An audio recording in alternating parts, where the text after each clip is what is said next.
one here. No, I'm doing the wrong one. That's the problem. Here, I brought a bonus video. Hello, Lucas. I think he wants his picture taken.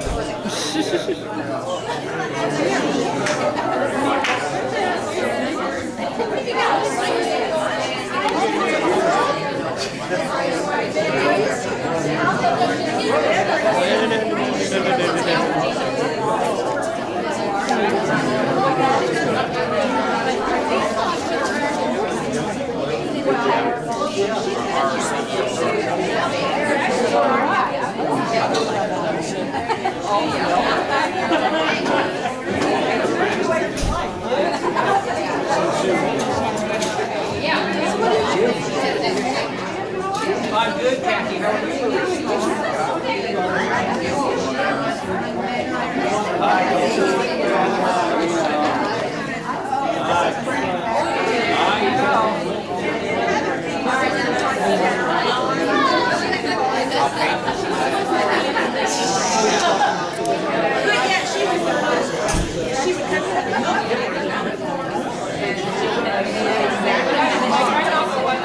That's scary.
The fact is, I didn't get any handicaps. You know, they were all girls, so I got all the new stuff, so that was good. Anyway, you know, whether you know him as, you know, dad or grandpa or great-grandpa or great-great-grandpa or friend or uncle or whatever. Or Harry, okay? You know, he tells all of you, he's told you tons of stories. But nobody ever really tells stories about him. So we found somebody now that can actually tell stories about him. So Tom, what was he like when he was younger? And that was a long time ago. That was a long time ago. Okay, he's the youngest. I'm the oldest of 17 grandkids, 17 of your nephews, okay, or nieces. At the last count, yeah, we don't know that. My brother John White, who lives in Southern California now, he couldn't make it here. John, if you all know, has been battling all kinds of stuff. And my son and I coming up today, Scott, I don't know, there he is back there. We were able to get a hold of him on the cell phone and talk to him today and just hear all his information. It sounded great. Now, he's still got a lot of problems. We'll know a lot more sometimes. But anyway, enough of that. He wanted me to tell a story on his uncle, so I'm going to tell it. And I remember it. Uncle Harry.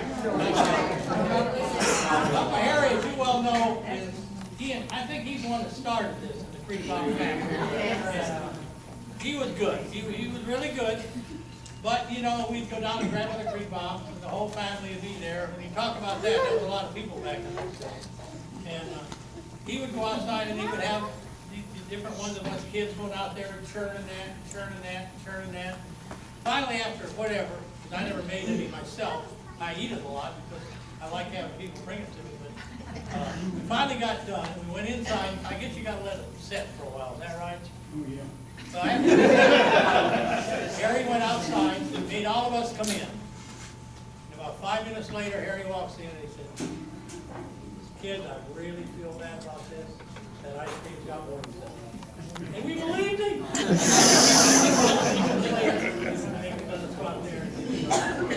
But God wanted me to say that story.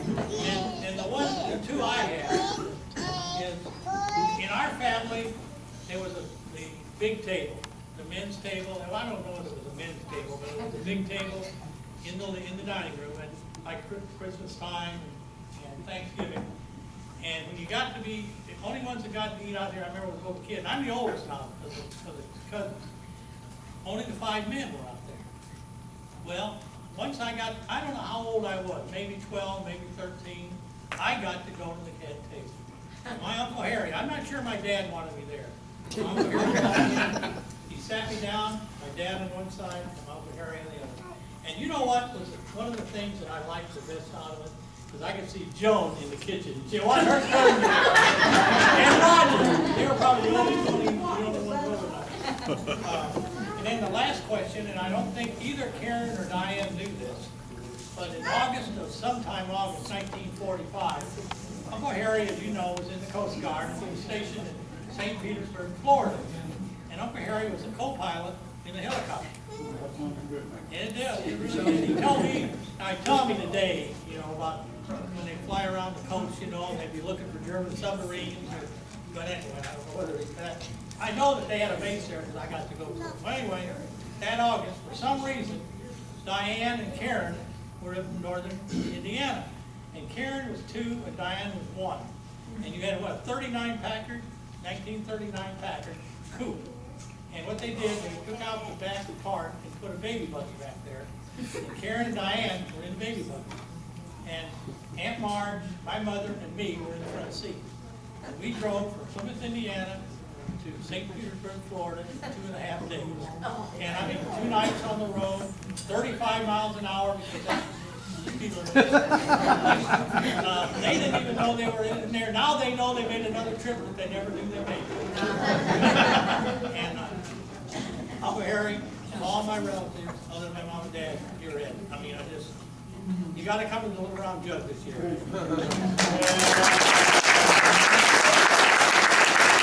About 4 or 5 of us that were going to go to Chicago. Now I lived 100 miles from Chicago. To see the Cubs play, not to show you right off the bat you had no intelligence. It only cost $1 on the train there. And wouldn't you know, I got the train pulled up, out. And I should say, well, there's another train in about 15 minutes now. Okay, I'll go out and find them in Chicago. I took that train and got into Chicago. Here was this country boy with all of these cars and people and stuff around. All over planet anything like that. How do I get to the Cubs Park? Somebody said, get on the Clark Street streetcar and take you right out there. I got out there, got into Walgreens and the grandstand. sometimes named, there was a foul ball hit way high and just to the right of home plate, just up about 3 or 4 aisles. And I kept looking at that high fly. And I could get that, and I stepped out in the open and caught it. And I had that ball in my hand, secured in my pocket. The fellow sitting there with his son, who was about 6 or 7. He says, "Can I see that?" I didn't let it go. And pretty soon he asked again, can my son look at that? Yeah. And you know, he offered me $10 for it, and I've never had a $10 bill in my life. And I made it out of there with the ball, got on the train, got home again. The next morning at school, I got the raspberries because I never made the train to Chicago. So I pulled out this ball, showed them, you know, well, I got the D-ball, you bought that. It wasn't, that was all I had. This guy, about 5, 6 years later, he was with my mother one summer, and he needed something to play with, and my mother gave him this ball. I took it out and lost it. And I lost my mind.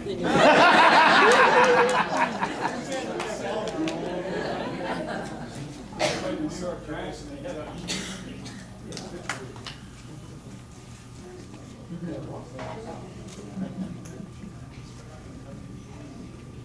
But you can't hardly recognize and admire a cousin or a nephew that would do a thing like that.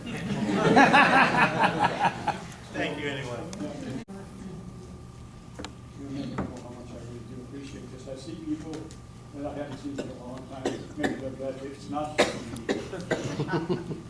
but there's an awful lot of friends here. And I know who my Lord is, and I really am not worried about anything except the love of you people, and I hope that you have the same thing. So thank you again for everything that you've done for me in my life, and I hope that I have affected you some good way, and maybe some bad ones. Thank you very much. You will always be in my heart.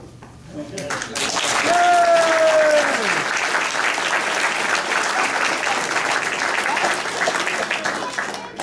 Is there anybody out who would like to maybe share a short story? I went to the game. Oh, Look right here. We parked the car, went to the game, came back out. We had a ticket on our window. Harry takes the ticket, puts it in the car behind us' car.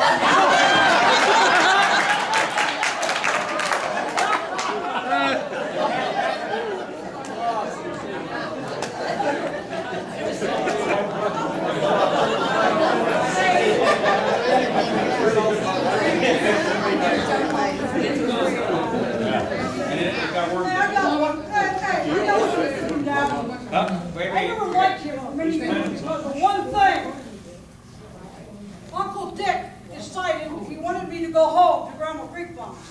And I wasn't going, I was a kid. And all his buddies were there, and he was going to make sure that I did what he said. So he chased me in the car on foot, and I got to Grandma's house, and I hid, and you squealed on where I was going. I got my butt beat by Dick.